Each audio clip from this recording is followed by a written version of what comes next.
हमारा जो आज का सेशन है बेसिकली हमने एक ओरिएंटेशन जो है वो क्लास कंडक्ट करनी थी जेंडर स्टडीज के बारे में, इसकी बेसिक्स के बारे में। काफ़ी सारे एस्पायरेंट्स थे जिनके क्वेरीज थी रिगार्डिंग जेंडर स्टडीज के, from where to we have to start our preparation, और ये सब्जेक्ट है क्या।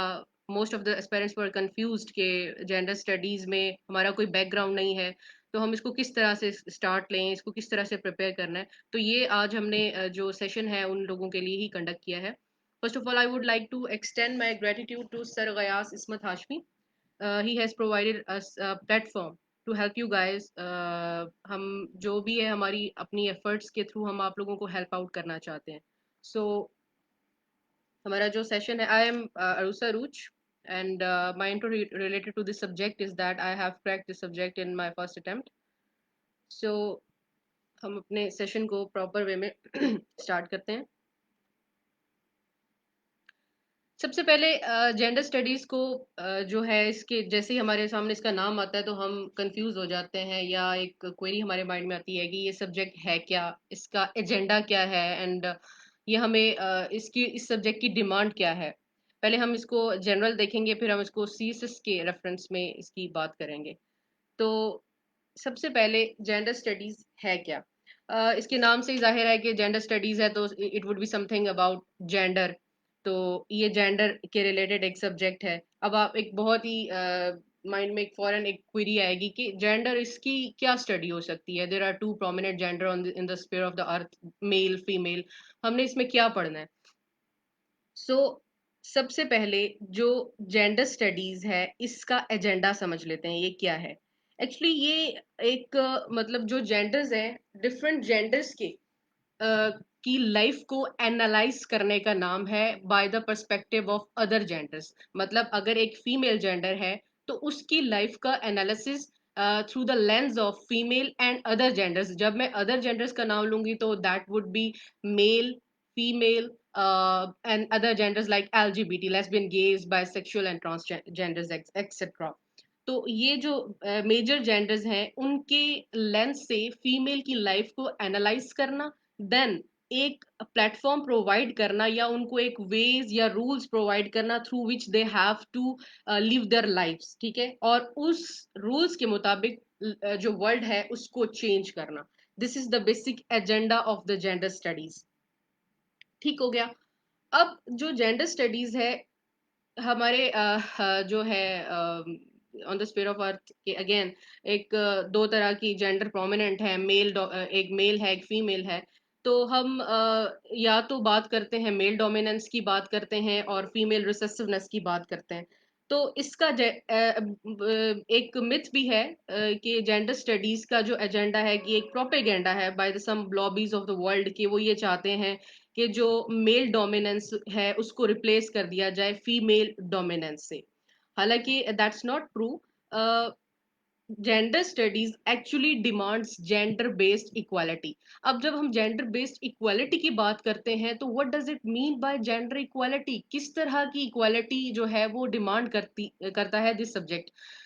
अब जेंडर इक्वालिटी जो है, इक्वालिटी का जो वर्ड है दैट वुड बी हम इसको एक बहुत ही कंफ्यूज कर देते हैं। ये कंफ्यूज टर्म है, हम इसको सेमनेस और इक्वालिटी को दोनों को कंफ्यूज कर देते हैं। सेमनेस का मतलब ये होता है कि दोनों जेंडर की सिमिलैरिटी की हम बात करते हैं कि whether male and female are same. No, biologically they are different, they are psychologically different. और आगे हम जाके जेंडर स्टडीज में देखेंगे कि सोशल जो इसका हमने स्टीरियोटाइप्स की बेस पे हमने जो इनके रोल्स बनाए होते हैं उनकी बेसिस पे भी ये जो जेंडर्स हैं वो डिफरेंट है। This is called something sameness, ठीक है। तो we are concern about equality. Equality क्या है? इक्वालिटी का ये मतलब होता है कि एडहॉक बेसिस पर या मतलब by the need of the time हम जो डिफरेंट जेंडर्स हैं उनको उनकी जो डिफाइंड फंडामेंटल राइट्स हैं उनकी प्रोविजन का नाम इक्वालिटी है। तो that would B gender based equality. Gender studies demands gender based equality. आप इसमें जितनी थ्योरीज पढ़ेंगे, फेमिनिज्म की जो थ्योरीज हैं, रेडिकल सोशल, ये जो मार्क्सिस्ट है, सोशलिस्ट है, देन रेडिकल है, ये लिबरल फेमिनिज्म है, ये सारी थ्योरीज बेसिकली उनका एजेंडा यही है कि they want gender based equality. लेकिन वो उनके जो स्ट्रेटजीज हैं दैट कैन बी डिफरेंट, उनकी जो रीजन है, जो वो ट्रेस करते हैं कि किसकी वजह से जेंडर इक्वालिटी जो है वो प्रिवेल नहीं करती, वो डिफरेंट हो सकती है, लेकिन एजेंडा सबका सेम है कि वो जेंडर बेस्ड इक्वालिटी जो है उसको प्रिवेल करना चाहते हैं। राइट, ये तो हमारा जेंडर बेस्ड जो जेंडर स्टडीज है, ये सब्जेक्ट है क्या और इसका एजेंडा क्या है। This subject demands gender based equality, और इसी के लिए है ये प्रॉपर एक हमें एक स्टडी प्रोवाइड करता है जिसमें हम डिफरेंट थ्योरीज को अप्लाई करके एक जेंडर की जो लाइफ है उसको चेंज कर दें, उसके जो वे ऑफ लिविंग है उसको चेंज करें, और दुनिया में एक ऐसा हम एक निज़ाम क्रिएट करें कि जिसके थ्रू जेंडर को, हर जेंडर को जो है वो उसका प्रॉपर राइट्स दिए जाएं। It can be female, it can be male, it can be LGBT etcetera. अच्छा, अब एक और बड़ी मिथ जो है हमें सुनने को मिलती है कि भाई जेंडर स्टडीज में तो हम सिर्फ वुमेन को ही पढ़ते हैं, women it's all about women studies. No, it's not like that. Rather जो जेंडर स्टडीज है, that is the sub branch of women studies. Women studies को आप जेंडर स्टडीज की मेन ब्रांच भी कह सकते हैं, because gender studies has been evolved through the women studies. ये एक वुमेन स्टडीज के डिपार्टमेंट से ही इमर्ज की हुई स्टडीज है। इसको हम देखते हैं किस तरह से। पहले मैं ये बता दूं कि जेंडर स्टडीज में हम वुमेन की ही बात क्यों करते हैं। अगेन, मैंने अभी बताया आपको कि प्रोमिनेंट जेंडर्स हमारी on the sphere of earth कौन सी हैं, एक है मेल, एक फीमेल है। ठीक है, जेंडर स्टडीज उस जेंडर की बात करता है जो मोस्ट रिसेसिव है, ये सब ऑर्डिनेट है, जिसके राइट्स उसको प्रॉपर नहीं दिए जा रहे। राइट, तो जो फीमेल है उसके राइट्स जो है उसको प्रॉपर जो है वो उसको नहीं जो है वो राइट्स उसको प्रोवाइड नहीं किए जा रहे। Female is the most recessive gender. तो दैट इज वाई हम जो है ये कहते हैं कि फीमेल जो है उसके राइट्स की ज्यादा बात करते हैं जेंडर स्टडीज में। दैट इज वाई ये आप इसको कंफ्यूज कर जाते हैं कि gender studies is all about women. Women studies, आप फेमिनिस्ट हैं तो जब आप जेंडर स्टडीज पढ़ रहे हैं तो there is no difference between gender studies reader और अ फेमिनिस्ट। तो it's there is no doubt कि वो जेंडर स्टडीज जो है वो उसका मेजर एम्फेसाइज जो है वो वुमेन पर ही है, because women is the most recessive gender on the earth. ठीक हो गया।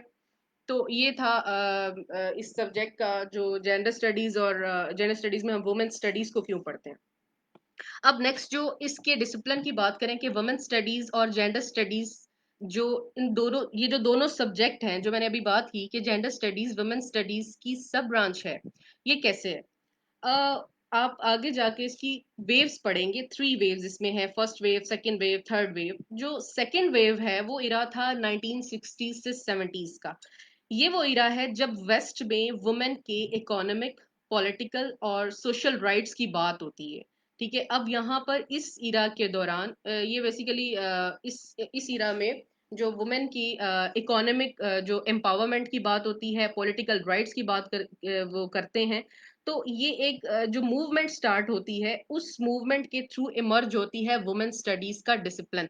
पहले डिपार्टमेंट्स बनते हैं, पहले सॉरी इसका डिसिप्लिन है, डिसिप्लिन इवॉल्व होते हुए उसको प्रॉपर एक ऑटोनोमस डिपार्टमेंट का नाम दे दिया जाता है, वुमेन स्टडीज डिपार्टमेंट। ये कहाँ से स्टार्ट होता है, 1960s में यूएसए में, देन 1970s में यूके में, and then so on this process continued. Alright, अब मसला क्या था कि जब ये जो यूनिवर्सिटीज में ये जो वुमेन स्टडीज के डिपार्टमेंट बने और डिसिप्लिन इंट्रोड्यूस हुआ, जो टीचर्स वहां पे पढ़ाते थे वो एक्चुअली सिर्फ टीचर्स नहीं थे, दे वर फीमेल और सोशल एक्टिविस्ट। वो एक स्कॉलर्स नहीं थी बल्कि सोशल एक्टिविस्ट भी थी। वो एक अवेयरेंस पैदा करना चाहती थी, मतलब कि वो they wanted women to come out of their comfort zone. Comfort zone तो आप खैर नहीं कह सकते, बहरहाल उनको अपने राइट्स के लिए बाहर आने की जरूरत पड़ेगी। वो उनको इस चीज पर जो है वो आप कह सकते हैं कि उनको मोटिवेट करती थी। तो यहाँ से ये वुमेन स्टडीज का जो है एक ब्रीफ सा किस तरह से ये सब्जेक्ट जो है ये फ्लरिश किया एज अ डिपार्टमेंट। फिर उसके बाद मेंस स्टडीज आती है 1990s में। मेंस स्टडीज क्या थी, बेसिकली ये मेंस के राइट की बात की जाती थी कि in the response of women studies. Then comes queer studies जिसमें एलजीबीटी राइट्स, ये अभी भी पोस्ट मॉडर्निज्म का जो है ये ब्रेन चाइल्ड है, और ये अभी तक इसको ये अंडर डिबेट है, ये वाला जो क्विर स्टडीज है। क्योंकि हमारे काफी डेवलपिंग स्टेट्स में तो अभी इस सब्जेक्ट की कोई ऐसा हमें नजर नहीं आती कि ये सब्जेक्ट इंट्रोड्यूस हुआ है या नहीं। So first comes women studies, then men studies and then queer studies. अब इन सब स्टडीज का जो एक आप कह लें एक कंपाउंड जो है वो इन सब का जो एक प्रॉपर मिक्सचर जो बन के जो सब्जेक्ट हमारे सामने आता है, दैट इज जेंडर स्टडीज। ये वजह है कि हम जेंडर स्टडीज को कहते हैं that is the sub branch of women studies, this is not the main branch of women studies. हम इसको इस तरह से कंफ्यूज कर जाते हैं कि women is one of the gender और जेंडर स्टडीज में सारी जेंडर्स हैं, दैट इज वाई हम कहते हैं कि वुमेन स्टडीज भी सब ब्रांच हो सकती है जेंडर स्टडीज की। That is not true, gender studies is सब ब्रांच ऑफ वुमेन स्टडीज। और वो कैसे है वो मैंने अभी आपको जो है वो बताया कि किस तरह से हिस्ट्री ट्रेस होती है कि पहले वुमेन स्टडीज आती है, देन मेन स्टडीज आती है, देन केम क्वेयर स्टडीज, और फिर जो जेंडर स्टडीज है वो इन सब का एक मिक्सचर बन के हमारे सामने एज अ डिपार्टमेंट सामने आता है। ठीक हो गया। अच्छा, आप लोगों के जो क्वेश्चंस हैं वो मैं at the end of this session जो है वो कंडक्ट करूंगी, इंटरटेन करूंगी। आपकी क्वेरीज को मैं अभी आंसर नहीं करूंगी, अभी मुझे अपना सेशन कंप्लीट करने दें, उसके बाद हम आपकी क्वेरीज को भी देख लेंगे। ठीक हो गया। उसके बाद हमारे पास आता है कि सीएसएस में जेंडर स्टडीज की क्या इम्पोर्टेंस है, सीएसएस में क्यों ऑप्ट किया जाए। वैसे मैं जो पर्सनली स्कोरिंग ट्रेंड को जो है वो इसको एनकरेज नहीं करती कि स्कोरिंग ट्रेंड की बेसिस पे आप सब्जेक्ट को ऑप्ट करें, नो। लेकिन आप काफी एस्पायरेंट्स का ये क्वेश्चन था कि जेंडर स्टडीज स्कोरिंग सब्जेक्ट है या नहीं है, हमें इसके स्कोरिंग ट्रेंड की बेसिस पे सेलेक्ट करना है, तो प्लीज हमें बताएं कि इसके स्कोर्स अच्छे आते हैं या नहीं। तो yes, it is a high scoring subject. आप 2016 से उठा लें, 80 मार्क्स भी लोगों के आए हैं, 85 भी आए हैं, 76, 75 टू 85 के दरमियान जो है इसकी रेंज रही है। काफी सारे स्टूडेंट्स ने इसमें 80s में मार्क्स लिए हैं। तो yes, this is a high scoring subject. हाँ, इसके लिए जाहिर सी बात है कि आपको जो है वो एक एफर्ट्स भी फिर उसके मुताबिक करने पड़ेंगी, तभी हाई स्कोरिंग सब्जेक्ट है ये नहीं है कि हाई स्कोरिंग सब्जेक्ट है तो आप आराम से इसको ऑप्ट करें, बेसिक्स पढ़ें, जनरली आप जाके पेपर अटेम्प्ट कर दें and you are going to expect के आपके हाई स्कोर्स आएंगे। No, that's not like the case. फिर उसके बाद आ जाता है one can crack it even with no background. आप बहुत सारे एस्पायरेंट्स ये कंफ्यूज थे कि हमारा बैकग्राउंड जेंडर का नहीं है तो क्या हम जो है इसको क्रैक कर सकते हैं या नहीं कर सकते। हमारा इसमें जो है वो बहुत हमें इसमें कंफ्यूजन होगी, हम इसको पढ़ नहीं पाएंगे, हमारा बैकग्राउंड नहीं है, हमें जेंडर स्टडीज का पता ही नहीं है ये क्या है। तो ये अगेन एक मिथ है।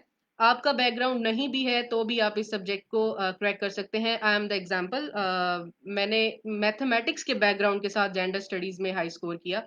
तो इट्स नॉट लाइक कि आप इसको अगर बैकग्राउंड की बेसिस पे आप इसको डिसाइड कर रहे हैं कि मेरा बैकग्राउंड नहीं है तो मैं जेंडर स्टडीज को ऑप्ट नहीं करूं, नो। आपको इसको इस तरह से नहीं लेना, आपका बैकग्राउंड नहीं भी है, आप थोड़ी सी इसमें एफर्ट्स कर सकते हैं और इस सब्जेक्ट को जो है वो अच्छे से अपना पेपर में आप इसको अटेम्प्ट कर सकते हैं। Then it overlaps with other subjects. Again एक क्वेश्चन होता है कि क्या मैम ये बाकी सब्जेक्ट्स में हमें हेल्प आउट करता है। तो इसका आंसर हम यूं देते हैं कि let's start from the compulsory essay. Essay का एक ट्रेंड है, एक डेकेड से आप उसके एसेज उठा के देख लें, हर एसे में वुमेन रिलेटेड इशू जरूर आता है। चाहे feminism is not really third world issue, gender equality is not a myth. तो दीज काइंड ऑफ जो एसेज होते हैं वो वुमेन से रिलेटेड जरूर एक एसे जो है वो पेपर में, एसे के पेपर में आया है, ठीक है, अब तक आता रहा है। तो अगर आप जेंडर स्टडीज को एक अच्छे वे में प्रिपेयर कर लेते हैं तो there would be no reason कि आप उसको ऐसे को फ्लंक करते हैं अगर आप जेंडर का टॉपिक उठाते हैं तो ये आपको ऐसे में हेल्प करता है। Then comes current affairs. हाँ, करंट अफेयर्स में जब आप जेंडर स्टडीज में जब आप पढ़ेंगे United Nation conferences, conventions, bills, women's rights के, जेंडर पैरिटी इंडेक्स के स्टैटिस्टिक्स आप पढ़ेंगे, काफी सारी चीजें ऐसी हैं जो आपको एमसीक्यूज में हेल्प आउट कर देंगे। प्लस आपको जब आप उसका जो सब्जेक्टिव पोर्शन है जब आप उसमें से क्वेश्चन अटेम्प्ट करेंगे तो आपको वहां पे ये हेल्प आउट करेगा। कैसे हेल्प करेगा कि उसमें कोई एक प्रॉपर 20 मार्क्स का अगर क्वेश्चन है, status of women is deteriorating in Pakistan with reference of its education, तो आप उसको अगर आपने status of women in Pakistan अपने एजुकेशन के परस्पेक्टिव में जेंडर स्टडीज में प्रिपेयर किया है तो आपको वहां पे क्वेश्चन अटेम्प्ट करने में कोई प्रॉब्लम नहीं होगी, राइट। फिर उसके बाद इस्लामिक स्टडीज में भी वुमेन के राइट्स पे अगर क्वेश्चन आता है तो आपने जेंडर स्टडीज में अगर वुमेन्स के राइट, अच्छा यहाँ पे मोर और लेस जेंडर स्टडीज के राइट्स जो वुमेन को देती है वो ऑलमोस्ट वही हैं जो हमारे इस्लाम जो है वो प्रोवाइड करता है। क्या राइट्स हैं? बेसिक राइट्स, एजुकेशन है, उनको हेल्थ अच्छी देनी चाहिए, वुमेन एम्प्लॉयमेंट जो में है उसमें वो वुमेन एम्पावरमेंट की अगर बात करें तो women can own businesses, governance में वुमेन पार्ट टेक पार्ट कर सकती हैं। तो इसी तरह से ये जो जितने भी राइट्स हैं इस्लाम जो हमें देता है वुमेन के, मोर और लेस जो है वो जेंडर स्टडीज में जो राइट्स आप पढ़ेंगे वुमेन के वो ऑलमोस्ट सेम है, ओवरलैप करते हैं। तो एक और डिबेट भी है कि इस्लाम के जो हम इस्लाम के अगेंस्ट है ये सब्जेक्ट, इस्लामिक कॉन्सेप्ट्स के अगेंस्ट है, तो दैट इज अनदर डिबेट, हम उसके ऊपर भी बात कर लेंगे। तो बहरहाल ये सब्जेक्ट कंपलसरी में आपको इस तरह से हेल्प आउट करता है। फिर उसके बाद ऑप्शनल्स पे आप आए, तो ऑप्शनल्स में जो सोशियोलॉजी, ये सोशियोलॉजी जो सब्जेक्ट है, ये इसको समटाइम्स ये भी कंसीडर किया जाता है कि सोशियोलॉजी जेंडर स्टडीज का जो सब्जेक्ट है, ये सोशियोलॉजी के से ही एक फ्लरिश हुआ हुआ सब्जेक्ट है। ये डिसिप्लिन जो है ये सोशियोलॉजी की सब ब्रांच भी इसको कह सकते हैं। कि सोशियोलॉजी में जब आप बात करते हैं कंस्ट्रक्शनिज्म की बात करते हैं, आप उसमें साइन की जो है वो बात करते हैं, फंक्शनलिस्ट की बात करते हैं, सिंबॉलिक इंटरेक्शन की बात करते हैं, सोशल कंस्ट्रक्ट की बात करते हैं। तो एक्चुअली आप सोशियोलॉजी की बात करें, जेंडर स्टडीज में एक पूरा मॉड्यूल है कि gender is a social construct. आपको जब वो प्रूव करना होगा तो आप सोशियोलॉजी के कंसेप्ट को उसके अंदर अप्लाई कर रहे होंगे, तो this is how it overlaps with sociology. अच्छा, ओवरलैप का मतलब ये नहीं होता कि आपको पूरा पूरा सिलेबस उठा के उस सब्जेक्ट में दे दिया जाता है and you are going to, आप कहते हैं कि भाई ये तो सेम सेम चीजें हैं हमने इसको करना, नो। इसका ये मतलब होता है कि अगर एक सब्जेक्ट में आपने कोई कंसेप्ट आपके अच्छे हैं, आपने वो पढ़ लिए हैं, तो वो आपको दूसरे सब्जेक्ट में हेल्प आउट करते हैं, ये अप्लाइड होते हैं, उसकी अप्लाइड फॉर्म दूसरे सब्जेक्ट में होती है। तो इसी तरह से इंटरनेशनल रिलेशंस है, इंटरनेशनल रिलेशंस में आप modernization theory, world system theory, dependency theory, core periphery, proletariats, ये सारे कंसेप्ट्स आप पढ़ते हैं। तो जब आप जेंडर स्टडीज में पढ़ते हैं तो वो आपका वहां से भी उस तरह से भी ओवरलैप हो जाता है।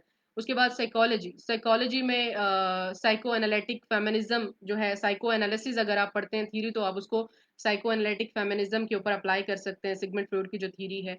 तो इस तरह से ये जो है वो सब्जेक्ट हमारा है, ओवरलैप करता है बाकी सब्जेक्ट्स के साथ।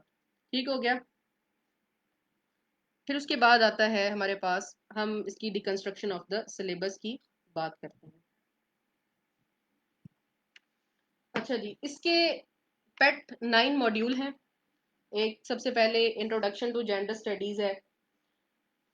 इसमें मोर और लेस हमने ऑलमोस्ट बातें कर ली कि जेंडर स्टडीज है क्या, वुमेन स्टडीज और जेंडर स्टडीज में डिफरेंस क्या है। फिर उसके बाद इसकी मल्टी डिसिप्लिनरी नेचर की बात आती है, देन ऑटोनॉमी वर्सेस इंटीग्रिटी। ये इसमें जो मेजर चीज जो है वो जो पेपर में भी बहुत बार आ चुकी है, वो क्वेश्चन है कि डिफरेंस बिटवीन जेंडर स्टडीज और वुमेन स्टडीज क्या है। अच्छा, एक और बात मैं यहाँ पे बता दूं, शायद मैं बाद में मुझे अगर याद नहीं रहती तो मैं आपको बता दूं कि जेंडर स्टडीज के सिलेबस में कोई भी चीज़ अनइम्पॉर्टेंट नहीं होती।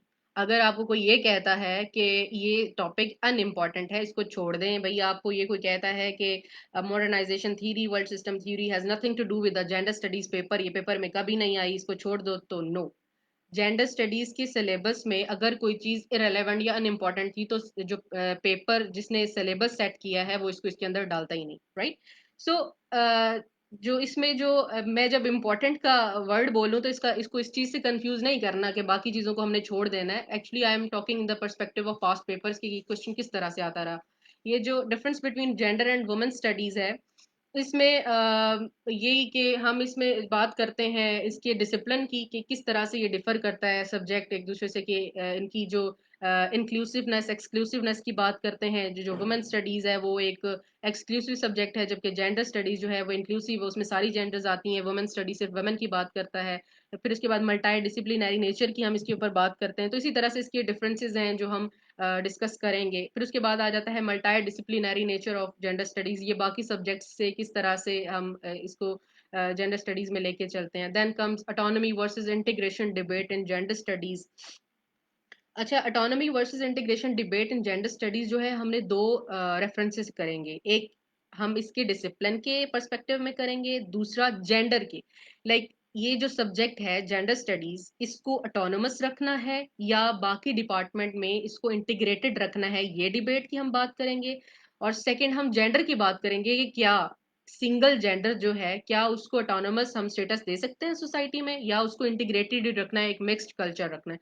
सो ये हमने इसमें डिस्कस करेंगे। फिर उसके बाद status of gender studies in Pakistan, इसको कंफ्यूज नहीं करना आपने जेंडर के साथ।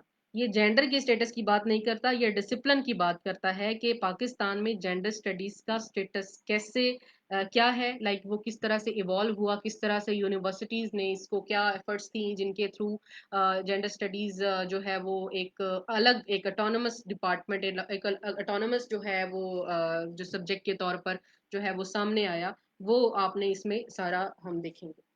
ठीक हो गया। उसके बाद सेकंड मॉड्यूल में सोशल कंस्ट्रक्शन ऑफ जेंडर, इसमें से हमेशा एक क्वेश्चन आता है कि gender is a social construct, ये एक डिबेट होती है। कभी वो आपको कंफ्यूज कर देगा नेचर वर्सेस नर्चर डिबेट के साथ, नेचर वर्सेस कल्चर के साथ, एसेंशियलिस्ट वर्सेस कंस्ट्रक्शनिस्ट डिबेट के साथ, ये आपको कंफ्यूज करता रहता है। क्वेश्चन यही होता है कि जेंडर क्या सोशल कंस्ट्रक्ट है। अब ये नॉर्मल सी बात है, हम अगर इसके ऊपर डिस्कस करें तो हमारे पास बहुत सारी माइंड में हमारे ख्याल आते हैं कि जेंडर क्या उसको सोशल जो है वो सोसाइटी बनाती है। यस, सोसाइटी बनाती है। ये डिबेट ये है कि आपने इसमें प्रूव करना है कि क्या जेंडर इनेट है, या like you this is the thing with you are born, this is the thing you are born with, ये आपने प्रूव करना है। या फिर आपने ये प्रूव करना है कि जेंडर एक ऐसी चीज है जिसको by the passage of time हमारी सोसाइटी डिफाइन करती है। आपने कभी, इसको मैं यहीं से एक छोटी सी एग्जांपल देती हूँ कि कभी आप किसी मेल को पिंक कलर का ड्रेस पहने हुए देखें तो आपके माइंड से, आपके जो फॉरेन आप बोलेंगे कि you would speak out, oh how awkward और weird the dress is wearing. तो ये एक कंस्ट्रक्ट है, सोसाइटी ने बोल दिया कि pink is for female and blue is for male. तो ये एक सोशल कंस्ट्रक्ट है। इसी तरह से कहते हैं कि जो अब बेबी बॉय इज बोर्न, तो उसको कहा जाता है कि अगर वो बच्ची जो है वो अगर वो लड़की है तो वो ज्यादा रोएगी, लड़का है तो वो नहीं रोएगा। इसी तरह से आगे जाके कहा जाता है कि जो man are strong and women are not, women ये जो सारी चीजें हैं ये हमारी सोसाइटी कंस्ट्रक्ट करती है। तो जब हम सोशल कंस्ट्रक्शन ऑफ जेंडर की बात करेंगे, हमने इसमें सारी चीजें ये लेके आनी है। और हाँ, इसमें एक और चीज बहुत इंपॉर्टेंट है जो जूडिथ बटलर और लॉरवेल को हम कोट करेंगे इसमें, जब भी हम इसकी बात करेंगे, या आगे इसकी जो रिकमेंडेड बुक्स हैं उसमें मैंने आपको बताया वो हम डिस्कस कर लेंगे। उसके बाद थीरीज आ जाती हैं, फेमिनिस्ट थीरीज एंड प्रैक्टिस।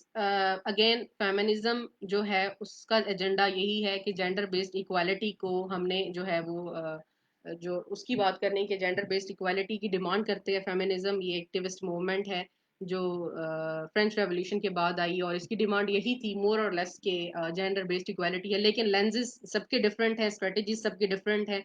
जैसे रेडिकल फेमिनिज्म है वो ब्लेम करती है कि ओके फाइन, नेचर ने जो है वो वुमेन को वीक बनाया है और मैन को स्ट्रांग बनाया है by providing women a warm. तो अब हम क्या कर सकते हैं, उन रोल्स को खुद डिफाइन भी कर सकते हैं। किस तरह से, अगर वुमेन जो है, if she has to stay inside the home and she has to do the dishes, तो मैन जो है he can cook the food for हर।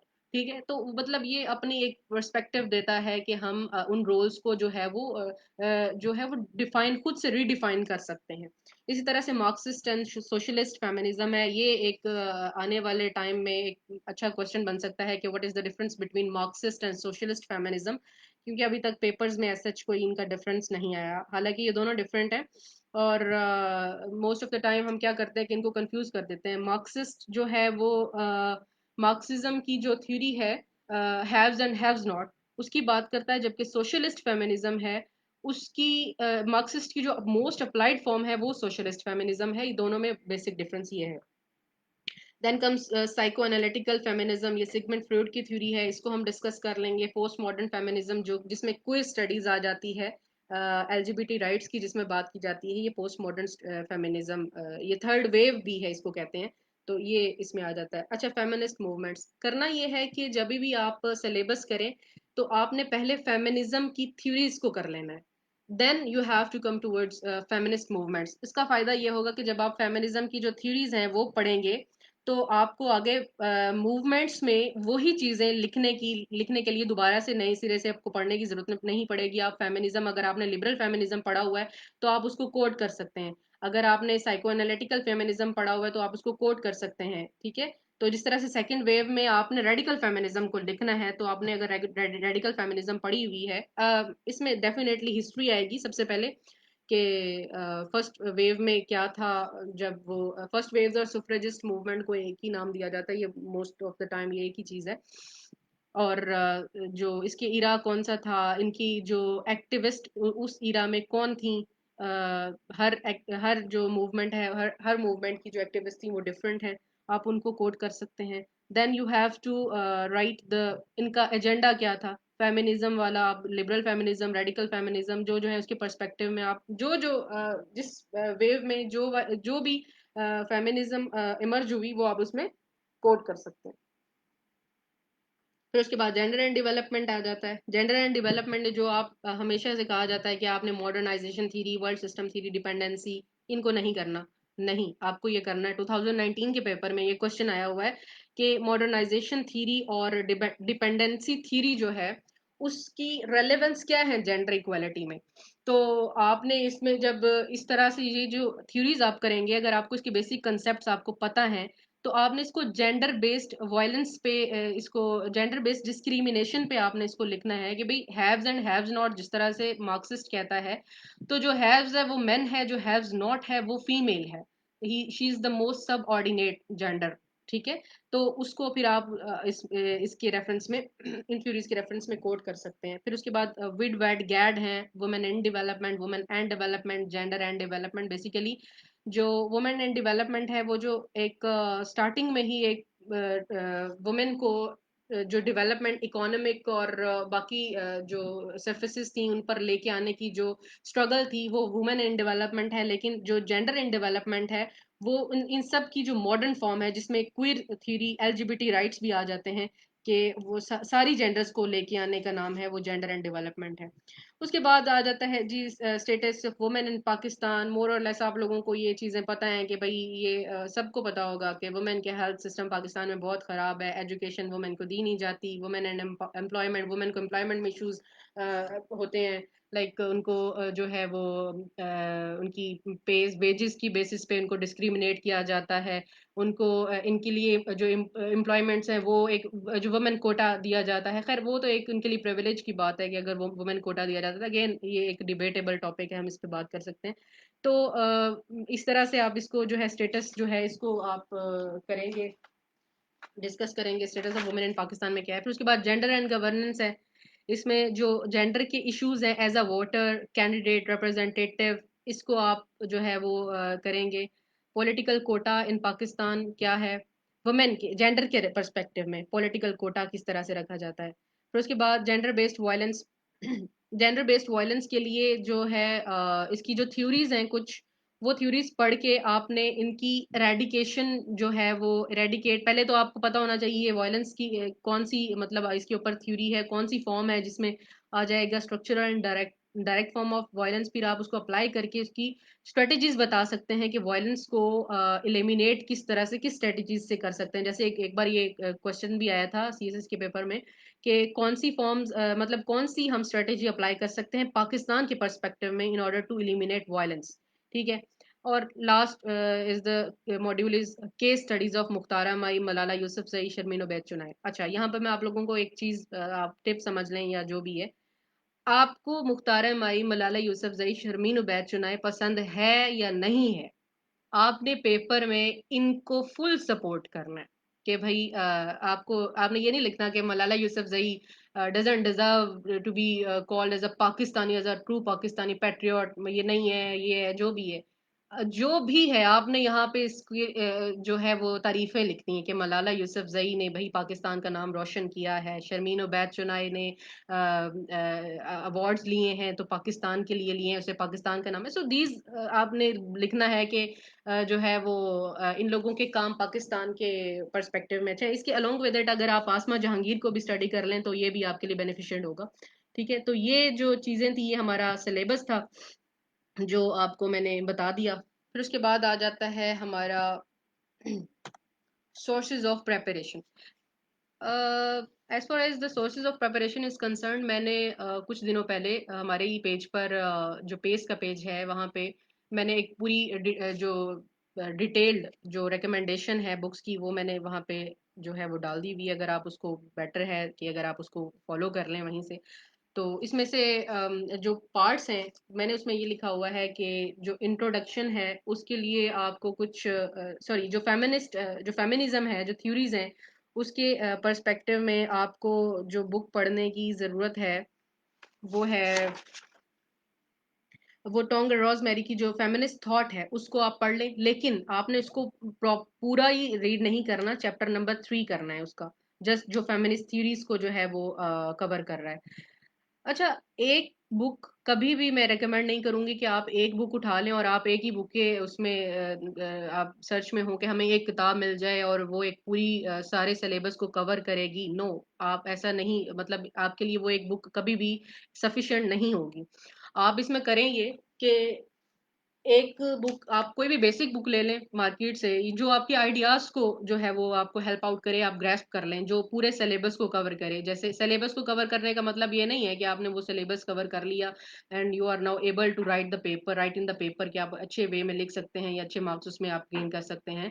सो जब आप एक जो बुक है सर अमानुल्लाह गोंदल की बुक है, अगर आप वो परचेज कर लेते हैं, उसमें आपको बेसिक आइडियाज मिल जाएंगे कि ये क्या है, मतलब आपको हिस्टोरिसाइजिंग कंस्ट्रक्शनिज्म की समझ आ जाएगी, नेचर वर्सेस कल्चर डिबेट की समझ आ जाएगी। लेकिन जब आपको रेफरेंसेस के लिए कोट करना पड़ेगा तो आप इन थोड़ी सी बुक्स को एक जस्ट शॉर्ट आप इसकी स्टडी कर लें, जो मैंने अभी आपको बताया कि फेमिनिस्ट थॉट के लिए टोंग रोजमेरी की बुक देख लें। फिर उसके बाद रुबीना सहगल, यस आपने उसको जरूर पढ़ना है। रुबीना सहगल की जो state of the discipline of women studies in Pakistan है, इन सोशल साइंसेज इन पाकिस्तान, वो आप उसको पढ़ें। फिर उसके बाद बारी फरजाना की जो है the state of women studies in Pakistan in journal of Asian women studies, ये एफपीएससी की रीडिंग्स जो सजेस्टेड रीडिंग्स हैं उसमें भी आपको ये मिल जाएगी, ये वो है। ये पीडीएफ में आपके पास अवेलेबल है, इनमें से कोई भी बुक आपको, कोई भी चीज़ आपको रीडिंग जो है बाहर से लेने की जरूरत नहीं, ये पीडीएफ में अवेलेबल है, you can easily download the set document from there.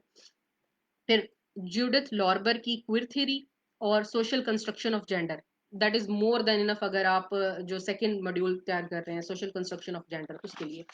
उसके बाद जो उसके अलावा human rights of commission of Pakistan report है, वो आप पढ़ें। ऑफ एंड ऑन मैं इसी पेज पर या ग्रुप में कुछ आर्टिकल्स वगैरह पोस्ट करती रहती हूँ, वो अगर आप उसको देखा करें कि वो करंट डेवलपमेंट, जो रिसेंट डेवलपमेंट होती हैं टॉपिक से रिलेटेड, वो आपको हेल्प आउट कर देती है। मैं वहाँ पे वैसे टैग में बता देती हूँ कि आपको कौन सा टॉपिक कवर करने में हेल्प आउट करेगा। जैसे अभी कुछ पिछले दिनों मैंने जेंडर बेस्ड वायलेंस के रिलेटेड एक वर्ल्ड बैंक की जो रिपोर्ट थी वो शेयर की हुई थी, उस तरह की आप देखें। उसके अलावा अगर आपके पास टाइम है तो यू वुड बी थिंकिंग कि मैम ने इतनी सारी बुक्स बता दी हैं, स्टिल शी इज सेइंग कि अगर आपके पास टाइम, नो, टाइम होता है हर किसी के पास, आपके पास टाइम जरूर होगा जब आप फ्री बैठे हों, तो जस्ट वॉच द डॉक्यूमेंट्री। आप कोई भी डॉक्यूमेंट्री देख लें, बीबीसी की डॉक्यूमेंट्री देख लें, जेंडर इक्वालिटी पे देख लें, जूडिथ लॉर्बर को देख लें, ही नेम्ड मी मलाला देख लें। अगेन अगर मलाला पसंद है या नहीं है, इट्स, अगर आपने जेंडर स्टडीज का पेपर देना है तो यू हैव टू, आपने अपने आप को बर्दाश्त अपने अंदर पैदा करना है कि आपने ही नेम्ड मी मलाला देखनी है, राइट। फिर उसके बाद एक, हाँ, एक बुक आई फॉरगॉट, 50 की कंसेप्ट की जो बुक है वो आपने जरूर पढ़नी है, जरूर पढ़नी है। उसके लिए उसका फायदा ये है कि जब आप उस बुक को पढ़ते हैं तो आपकी जो बेसिक्स हैं जेंडर स्टडीज के, जो बेसिक jargons हैं, टर्मिनोलॉजीज हैं, आप उसको इजीली ग्रैस्प कर सकते हैं। जब आप उसको ग्रैस्प करते हैं तो होगा ये कि आप जब पेपर करेंगे तो आपका एग्जामिनर उसको पता चल जाएगा कि ही और she is not subject illiterate, उसको सब्जेक्ट का पता है, उसने टर्मिनोलॉजीज जो हैं वो लिखी हैं, जॉर्गन्स लिखे हैं, तो वो आपको 50 की कंसेप्ट आपको इसको सब्जेक्टिव में भी हेल्प आउट करेगा, और काफी सारे एमसीक्यूज भी आ जाते हैं जो जेंडर टर्म्स की टर्मिनोलॉजी की रिलेटेड होते हैं, तो वो आपने उस बुक को भी रीड आउट करना है। जी, आपका फेवरेट क्वेश्चन है कि how to fetch high scores. तो अगेन सब्जेक्ट का इजी होना या सब्जेक्ट का बाकी सब्जेक्ट्स के साथ ओवरलैप करना, हाई स्कोरिंग होना, इसे जरूरी नहीं है कि वो आपको हाई स्कोर्स भी दे।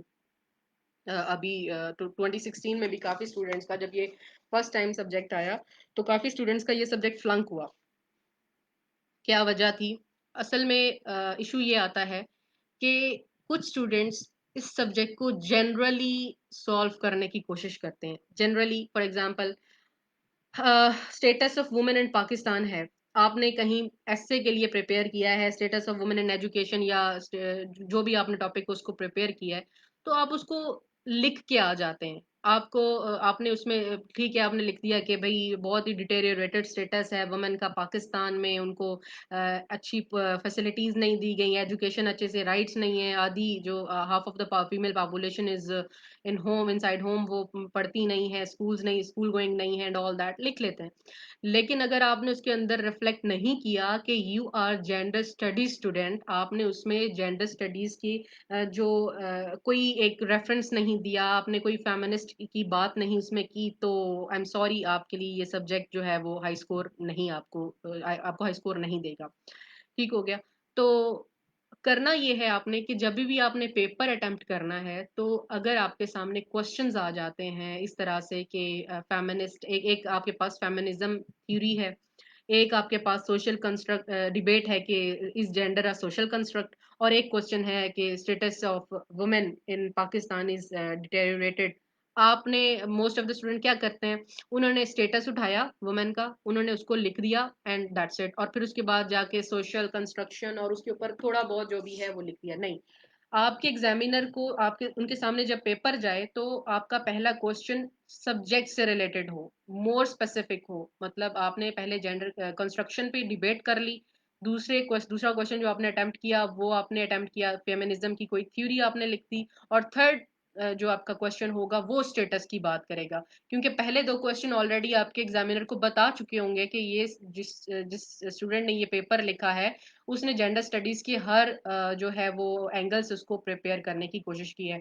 और सब्जेक्ट में कोटेशन जरूर दें, सेमिन डेबोवर की बुक की जो कोटेशन है वो दें, आप उसकी जूडिथ लॉर्बर को कोट करें, बटलर को कोट करें, उसके अलावा रुबीना सहगल को कोट करें, मलाला यूसुफजई को, आसमा जहांगीर को, जितने भी फेमिनिस्ट जो एक्टिविस्ट हैं, आप उन सबको कोट कर सकते हैं।